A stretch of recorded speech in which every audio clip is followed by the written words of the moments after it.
بسم اللہ الرحمن الرحیم۔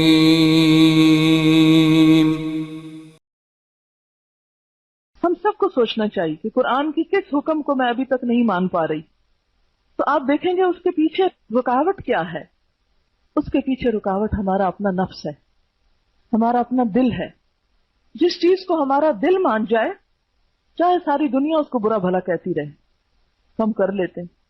ایک لڑکی اگر اپنا گھر چھوڑ کر بھاگتی ہے تو گھر والوں کی پروٹیکشن، عزت، جو اس کو سہولتیں وہاں ملی ہوئی ہیں، وہ ساری چیزیں چھوڑ کر صرف ایک بات سے ناراض ہو کر کے اس کی بات کوئی نہیں مانی گئی، وہ گھر چھوڑ کے چلی جاتی ہے۔ یا کسی لڑکے کی محبت میں گرفتار ہو کر ماں باپ کو اور عزیزوں رشتہ داروں اور زندگی کی ہر سہولت کو چھوڑ کر چلی جاتی ہے، تو اس نے بھی دراصل کیا کیا ہے؟ نفس کو الہ مانا ہے نا، اپنے نفس کو پوجا ہے، دل کی خواہش کے پیچھے ہر چیز قربان کر ڈالی۔ تو اسی طرح کوئی بھی ایسا کام کہ جو کتاب اللہ سے ٹکراتا ہو، تو اس میں بھی ہم دیکھیں گے کہ ہم عمل اسی وقت چھوڑتے ہیں جہاں ہماری مرضی کے خلاف ہو رہی ہو کوئی بات۔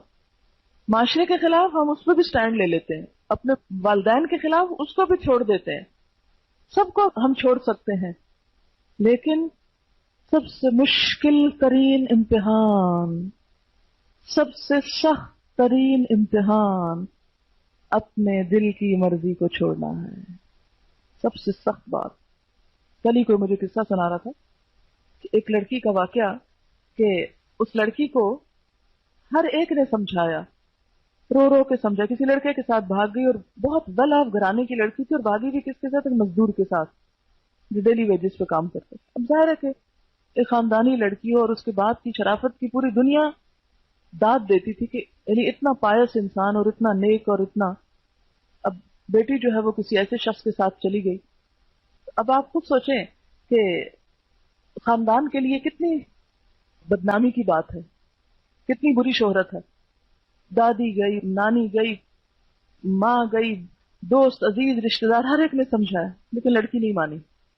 اب آپ خود سوچیں کہ کیا چیز ہے جس نے ساری دنیا ایک طرف کروا دی، اور ایک گھٹیا سی چیز، گھٹیا اس لحاظ سے تو نہیں، نعوذ باللہ، ہر انسان باعزت اور ہر، لیکن اسلام میں جو کف ہے نا، کہ آپ جس فیملی بیک گراؤنڈ سے خود ہیں، ایٹ لیسٹ اتنا تو آپ کا، جہاں آپ شادی کر رہے ہیں اس کا لیول ہونا چاہیے، کیونکہ بعد میں پھر بڑی مشکلات پیدا ہوتی ہیں۔ اگر وہ لیول ایک نہ ہو، ذرا نیچے کا لیول ہو، تو عموماً لڑکی اس کو اڈاپٹ نہیں کر پاتی۔ لیکن کسی کی نہیں سنی، جیل میں رہی، ماریں کھائیں، ہاسپٹل پہنچی، ہر کام ہوا، لیکن جو دل کی بات ہے اس کو نہیں چھوڑا۔ تو اب آپ دیکھیں، ماں باپ چھوڑ سکتا ہے انسان، چھوڑ دیے، سب رشتہ دار چھوڑ دیے، ماں باپ کی عزت قربان کی، اپنا گھر، اپنا مال و دولت، ہر چیز قربان کی، لیکن ایک دل کی مرضی پہ چل کے ایک چیز کو جو اختیار کیا تو اس سے نہ ہٹی۔ تو اسی لیے دل کی خواہش جو ہے، اس کے خلاف کوئی کام کرنا دنیا کا سب سے مشکل ترین کام ہوتا ہے، اور جو شخص اس میں کامیاب ہو جائے، اپنے نفس کے خلاف چلنے میں کامیاب ہو جائے،